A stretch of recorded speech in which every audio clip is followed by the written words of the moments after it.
మహబూబాబాద్ జిల్లా దంతాలపల్లి మండల కేంద్రంలో సంత ప్రతి శుక్రవారం మెయిన్ రహదారి ఖమ్మం వరంగల్ జాతీయ రహదారి పైనే జరుగుతుంది.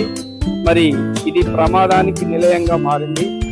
ఎందుకంటే ఇక్కడ చిరు వ్యాపారులు మొత్తం రోడ్లపైనే కూర్చోవడం వల్ల ఇక్కడ వాహనాలు అధిక వేగంతో ప్రయాణం చేస్తున్నాయి.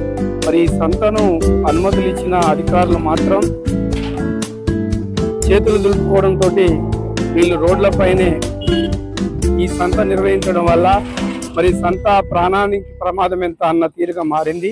మరి ఇప్పటికైనా ఇక్కడ మండల అధికారులు కానీ ప్రజాప్రతినిధులు కానీ దీనిపైన సత్వరమే చర్యలు చేపట్టి మరి ఈ సంతను ఎక్కడో ఒక ప్లేస్ లో నిర్వహించాలని స్థానికులు భావిస్తున్నారు. కాబట్టి దీనిపై అధికారులు కానీ స్థానిక ప్రజాప్రతినిధులు కానీ ఏ విధంగా స్పందిస్తారో వేచి చూడాల్సిందే.